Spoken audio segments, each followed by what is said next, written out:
Bonjour, nous allons conclure le Tanya d'aujourd'hui, le 3 Adar 5781. Donc, le Admor Zaken a terminé le Pérec 29, dans lequel il nous a donné beaucoup de conseils sur quoi méditer afin d'arriver à avoir un sentiment de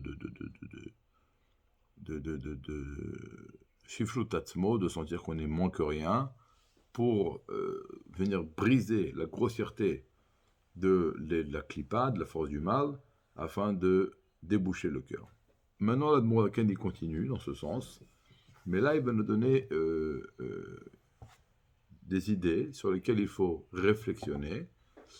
Mais là, ça va être pas par rapport à nous, ça va être par rapport à notre entourage. Ça veut dire comment se sentir moins amoindri par rapport à l'autre. Alors, comment il commence? Il dit qu'il faut accomplir le commandement de nos sages, qu'il faut se sentir moins que rien devant tout homme. Et là, c'est une grande question. Il parle à un Benoni. Maintenant, si on prend une échelle, le Benoni, il est en haut de l'échelle. Et là, il dit, même devant un Kal chez Bekalim, un léger parmi les légers. Un léger parmi les légers, ça veut dire un homme qui étudie pas la Torah, qui n'a pas de kippa, qui n'a pas de tissit, qui mange pas kasher. Il fait rien. Alors la grande question, elle est comment un homme qui est en haut de l'échelle, et l'autre il est en bas de l'échelle, et moi je dois me sentir moins que lui. Alors il y en a qui ont dit non, c'est pas que tu vas te sentir moins que lui, comporte-toi comme ça, laisse-le te dépasser quand il y a là que celui qui avode. Mais ça c'est non, d'abord Chassidut elle veut pas dire ça, parce que Chassidut elle exige le émet, elle exige la profondeur. Donc, c'est impossible que les sages viennent nous dire non, en vérité, à l'intérieur de toi, tu sais que tu es mieux que lui, mais tu vas te comporter comme si que tu te sens moins que lui. Et en plus, c'est pas écrit comporte-toi, c'est sois comme ça, ressens comme ça. Alors, le Hadmo Haken, ça va être un pérec pas long, mais bien construit. On va commencer à toucher aujourd'hui à la réponse mamage sur le bout de la fourchette. On va commencer. Le Hadmon Zaken, d'abord, il dit, regarde, première chose, les sages nous ont dit, ne juge jamais un autre, ton ami, tant que tu n'es pas arrivé à son endroit. Juger quelqu'un, ça a trois aspects négatifs. Lorsqu'on juge quelqu'un, on lui fait un dommage peut-être dans le Beddin No. En plus, on peut arriver à le détester, chose qui est très grave parce qu'on aimait chaque juif. Et troisième chose, à la fin, ça va nous endommager à nous. Vous savez pourquoi? Quand un homme monte dans le Beddin d'en haut, comment on le juge? On lui montre sa propre vie, on lui dit qu'est-ce que t'en penses? Il juge, et après il dit ben, sache que c'est toi. Et là on le juge par rapport à ce que lui a dit. Donc un homme qui dans ce monde s'est habitué à juger les gens d'aspect négatif, de façon négative, il se jugera comme ça lui-même après. Alors qu'un homme qui s'est habitué à juger les gens positivement, il se jugera comme ça également. Mais pourquoi je ne vais pas juger mon endroit? Alors on dit tant que tu n'es pas arrivé à son endroit. Quand on dit endroit, il y a endroit physique et endroit spirituel. Physique, ça veut dire quoi? Tout simplement.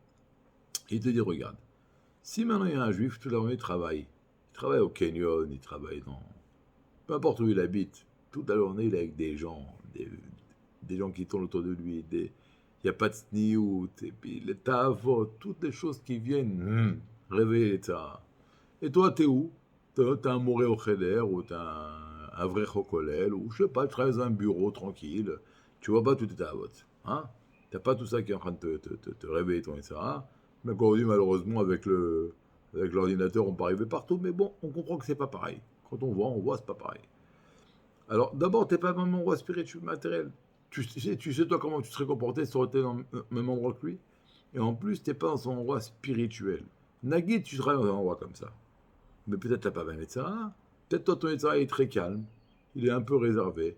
Il y en a, le Admoraken ici, il dit au nom d'un prophète, Oshéa, il y en a qui ont un Yetzirah qui est brûlant comme le four d'un boulanger.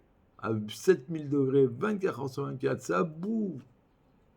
Alors, t'es pas arrivé ni à son endroit matériel, et même si oui, t'es pas arrivé à son endroit spirituel. Alors comment tu le juges? Ne juge pas. Donc déjà ici on a reçu un conseil pour ne pas se sentir mieux que l'autre. Maintenant, alors là, maintenant on va parler de l'autre. Est-ce que l'autre, le fait qu'il a un Yetzirara, et puis il travaille dans un endroit comme ça où il y a des choses qui réveillent le lion, alors ça va lui légitimer ses péchés? Non. Il y a deux choses. Il y a la crainte de Elohim et la crainte de Havaïe. S'il avait la crainte de Elohim, il aurait gardé ses yeux. Parce que si on garde les yeux, il n'y a pas de Tahava. Parce que les yeux regardent et le cœur désire.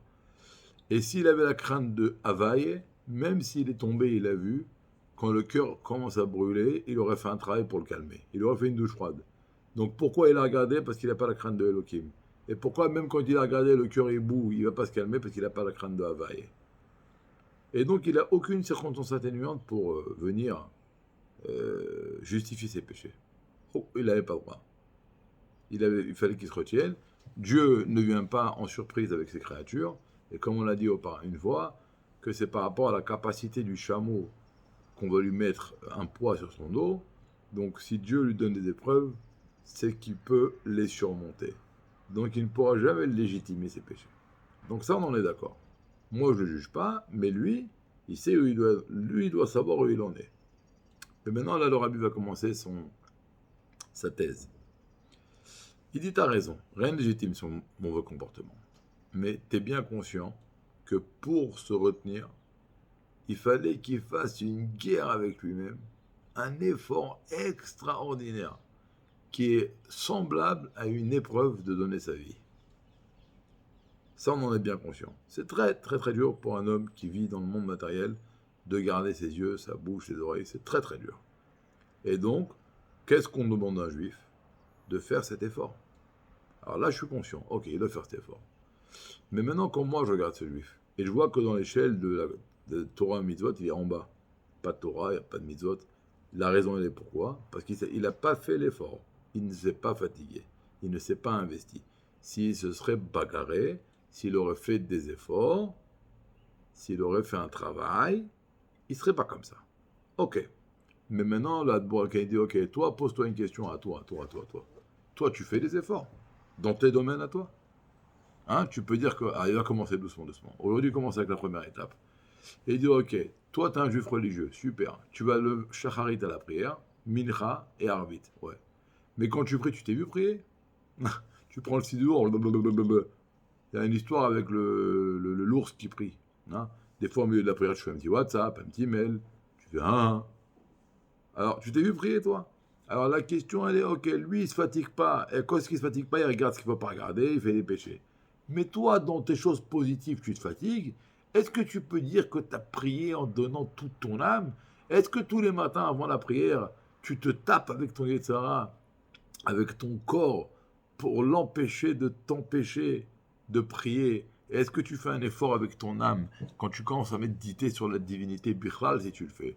Et ton âme dit c'est fatigant, arrête, passe à autre chose. Et toi, quand même, tu vas te fatiguer, tu vas méditer, tu vas réflexionner sur la divinité. Il y avait des chassidim qui priaient, ils transpiraient pendant la prière. Le Rabbi Rayat, il dit qu'il y avait des chassidim qu'après la prière, il allait dormir 1 heure. Ils étaient tapis tellement qu'ils savaient travailler.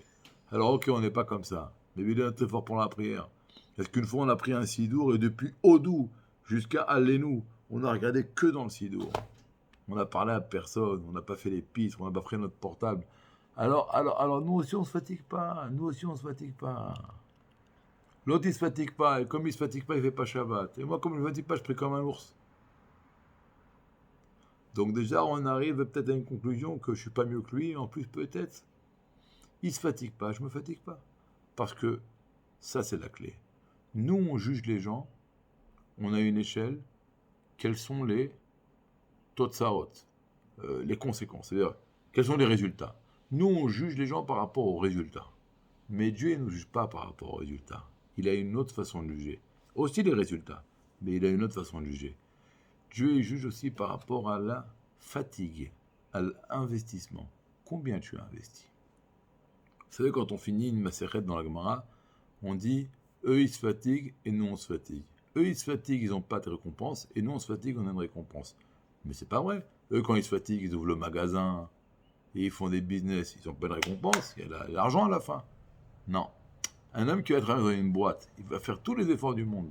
S'il ne va pas amener de résultats, le patron va dire, t'es bien gentil, tu fais beaucoup d'efforts, mais il n'y a pas de résultats, je te licencie. Dieu, c'est pas comme ça. Dieu, il ne regarde pas seulement les résultats, il regarde l'effort.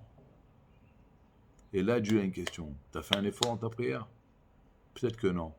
Donc, lui, il ne fait pas un effort, toi, tu ne fais pas un effort. On continuera demain, Bezrat Hashem. Bonne journée.